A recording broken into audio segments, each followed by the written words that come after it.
You are watching QTV broadcasting from the Gambia, and this is the news with me, Jaina Basonko. Coming up in our headlines. Former NIA Deputy Director Luis Gomez dies, the government has announced.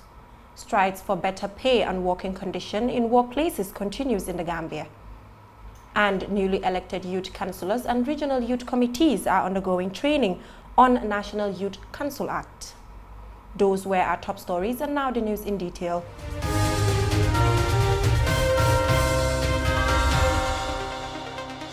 The government of the Gambia has announced the death of Luis Gomez, one of the accused persons standing trials in the ongoing NIA case. Gomez, who has been in custody for over a year, died on Thursday, 11th October at the Edward Francis Small Teaching Hospital.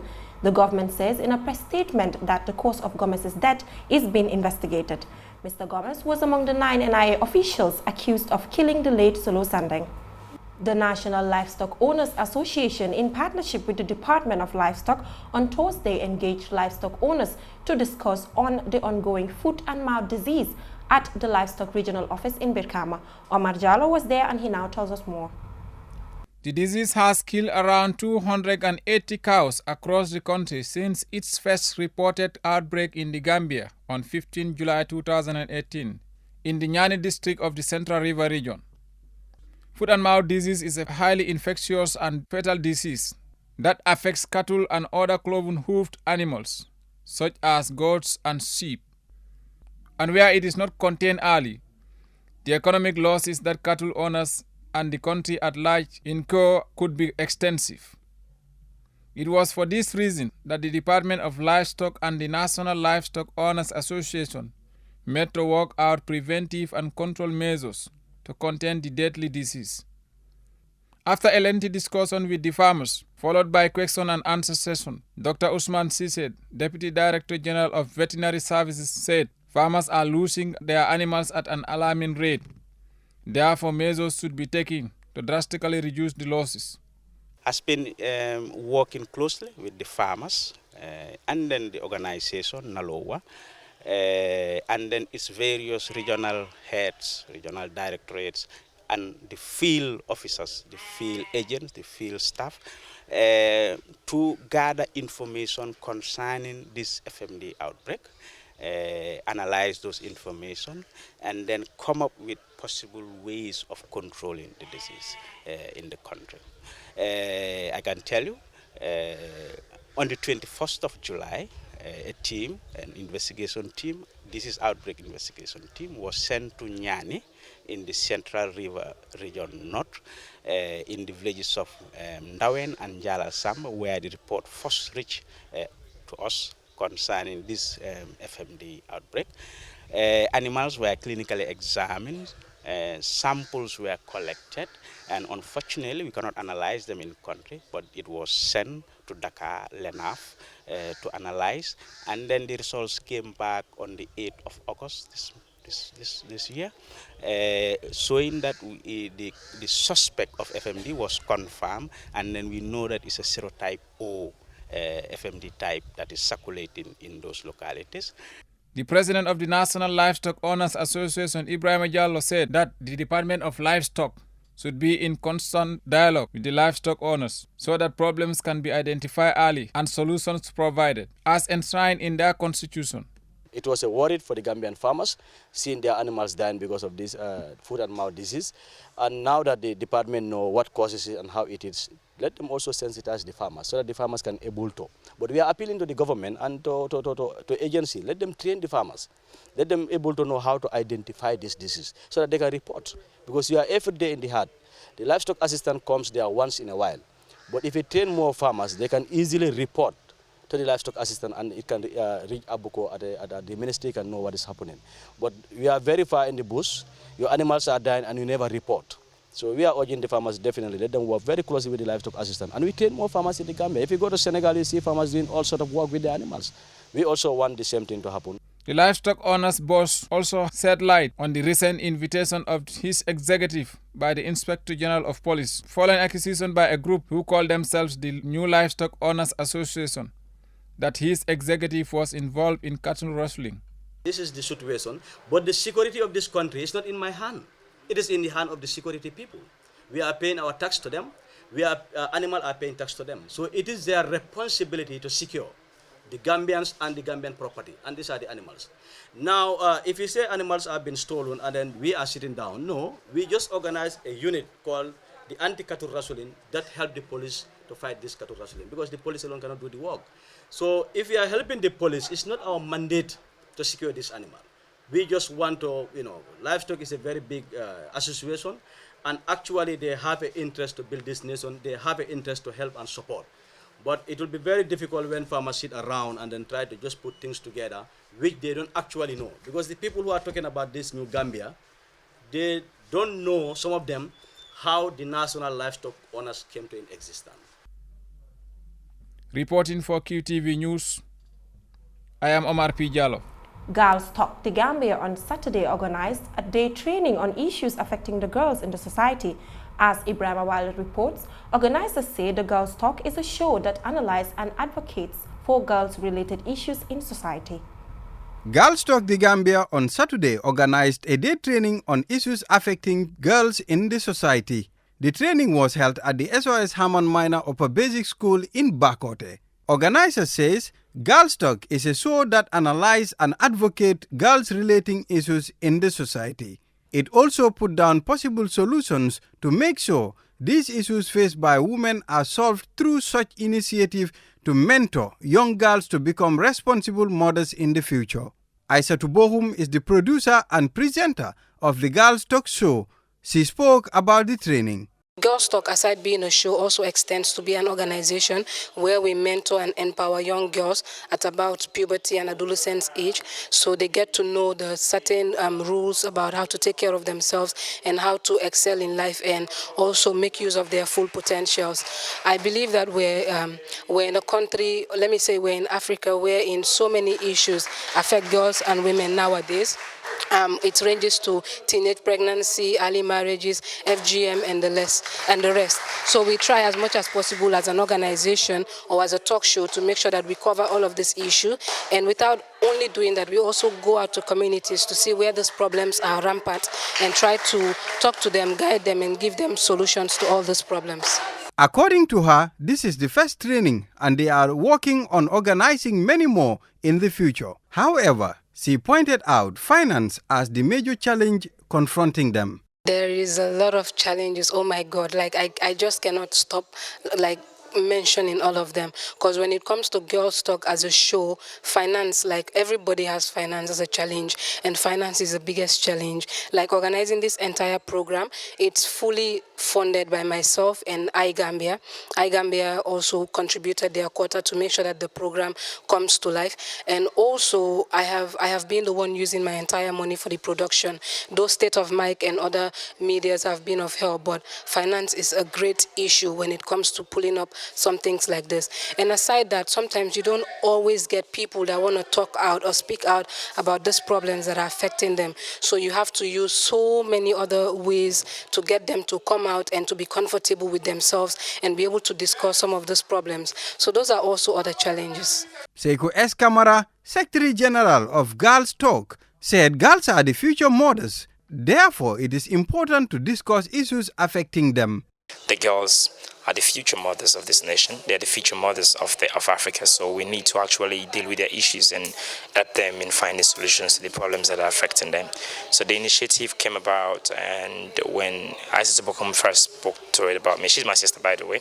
When she first spoke to me about it, I was like, this is brilliant. It's something that will go a very long way. And I've always been there. I've always been like a rock standing by her, and I'm unshakable. So whatever the situation is, we faced a lot of challenges. When we wanted to go on TV first, they had issues. Somebody came from the blue and say he had his kind of topic is the same in line with this thing. That was discouraged first. But I said to her, when you have a vision, there's always a lot of criticisms that comes on the way, a lot of people that will talk negative things about it. But end of the day, it's your passion that keeps you driving forward. So even if TV don't accept us at the moment, we're still going to go online and be doing it. Luckily, we have Yalian TV that started broadcasting us online, and we're on YouTube and some other platforms and things like that. But we believe that one day we'll go on Gambian TV, QTV to be precise, and so that people will start listening to our show and looking at the topics, because we're not just sensitizing the girls. We're not just talking about the issues, but we're sensitizing the parents so they can be able to support the girl child in our country, so they can train their children the way they're supposed to be trained, so that society they will come out to society being women of substance, women of great impact and all that. So that's what the show is about. That's why we're striving to get wherever we're supposed to go and make sure everyone in this country and far beyond get to know about these issues. Fatu Ture Kijera, a student, shared the benefits she derived from the training.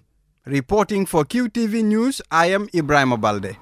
Out to express their anger and dissatisfaction, workers at Little Star Gambia Limited Soap Factory on Wednesday embarked on a sit-down strike, demanding a 150% salary increment and better working conditions.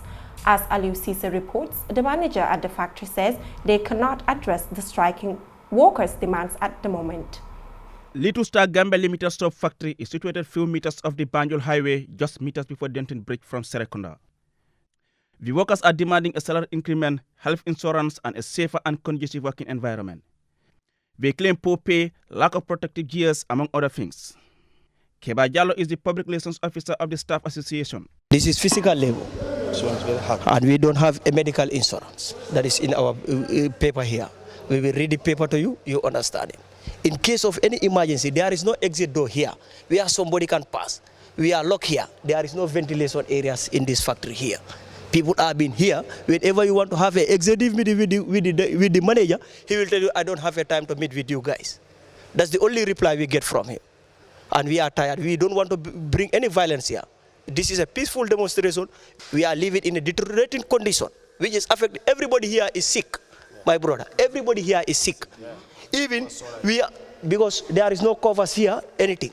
There is no overall given to us to protect our bodies, no helmet. We have written to them several occasions, but they never give us any reply. The only thing that we don't have time to talk to you people. That's the only reply we get from them. So basically, what exactly do you want from the management? The conditions are here.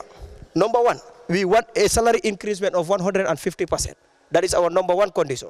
The second condition is a medical insurance. It's a staff boss to transport the staff to their homes. Our salaries to be paid in a bank. We are tired of being paid in a counter. Because even when you want a loan, you go there, $500, you are sick, they will tell you to write it. Before you will get that, you will die. The workers threaten to continue on the strike until their demands are met. Salimatuba works at the factory. She wants to see the management increase their pay and consider their demands. This tap, according to Mohammed Good, another protesting staff, is where the staff drink and perform ablution from. The staff, he told QTV, are all sharing one toilet. Musa Jaune, who claimed to be a shareholder of the factory, said he was supposed to go with 5 of the staff to the Department of Labor for a meeting. However, he won't entertain further questions from us. I'm going to meet them for Labor Department tomorrow. Tomorrow they have meeting with me at Labor Department. Finish. Yeah. Please. Why has it taken so long for you people to come to terms to dialogue? Mister, I don't want to go far on all that issue. It's okay. Sweran is the manager at the soap factory, and he has this response to the demands of the staff. He says they cannot act on the demands within a short period. Why has it taken so long for you people? So long. 1-2 weeks is not so long. This factory is working for how many years, and before and all we used to increase salary for them without even asking us. Now the financial condition is not okay, so that is why we are not able to increase the salary. What is wrong in that? So you will not be able to increase salaries for them? Because our financial condition is not good. What to do?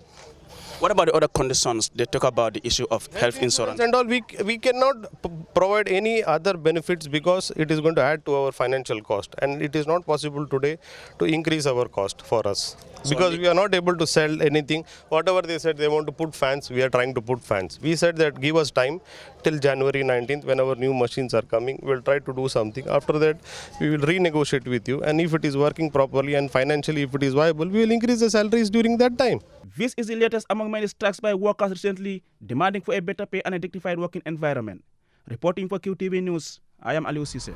The newly elected youth councillors and regional youth committees are undergoing a 2-day training meant to build their capacities on the National Youth Council Act and youth policy. As Omar P. Jallo reports, the training organized by the National Youth Council also seeks to enlighten the participants on the existing projects and programs of the council.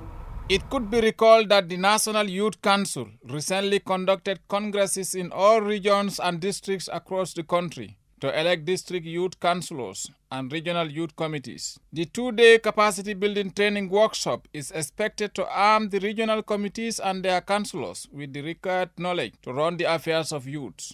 The Executive Director, National Youth Council, Lamin Dabo, told participants some of the projects and programs of the council. We'll expose you to several issues, including how do we register young people, organizations to be members of the National Youth Council? How do we improve communication? What programs have we implemented on your behalf? But what plans do we all have together in future, moving forward? We'll also introduce you to the National Youth Policy and the National Youth Council Act. But beyond that, we will expect each region to also present to us what you have been doing for the young people of your region, and what plans do you have ahead to improve the living conditions of our youthful population. So it's not only going to be a one-way traffic, but it's going to be a two-way traffic. When we will discuss with you, but we expect you to also discuss with us what you've been doing and what you plan to do. By the end of the training, if we all come to agreement as to moving forward the key actions and the key results, in line with both the youth policy, the NDP, and the GPA and other policies that we have, we at the National Youth Council, at the Secretariat, will work with you people to ensure that we find solutions to the challenges that our young people are facing. Either it is in the form of jobs, or it's in the form of empowerment, it's in the form of information, or you name them. But that's going to be our collective responsibility. The chairperson National Youth Council, Dembo Kambi, spoke of the importance of close collaborations of all stakeholders. This, he said, would help the realizations of the council's objectives of empowering and coordinating all youth's activities. You look at our combination today, we work at different institutions, but we all have one common objective, and that objective is to uplift, empower, and develop the young people of this country. So in essence, we all have one commodity, and that commodity is the youth of this country. If we don't come together and synchronize, collaborate our efforts, there will be duplication of efforts in the regions, and there will be fights between sectors. When we all have one goal, we all have one objective, and that objective is the young people of this country. So it is important that we come together and discuss a way forward. Representing the female youth councillors, Khadija Tujabi called for more female members and participation in council. We have female reps at all the regional level, but you can all attest to me or to that the female reps are very dominant at the regional level. We have female reps, but their positions are very dominant, and they are not involved in the day-to-day running of the regional youth committees at the regional level. So I urge all the regional youth chairpersons to work with their female reps, engage them, empower them at the regional level, so we can have vibrant young female to come up in the council, next elections or next council that we will see in the Gambia. Alassana Jallo is a participant and a representative of the CRR South Youths. If I go under this 2 days training, that will really enhance my experience when it comes to youth registration, because that is one of my major operations targets when it comes to my short-term development plans. Because when I get into office in June, what I just go to make sure I find out all the youths that are not registered in CRR South, to make sure I register them so that when projects come in within the region, I will make sure, give them. But without registration, if I don't know the experience, it will give me a tough time to register those projects, youth groups. But thank God, before the end of this two days training, that will really help me to know all those strategies, all those experience, to register them and then to move forward with the youth work in CRL South.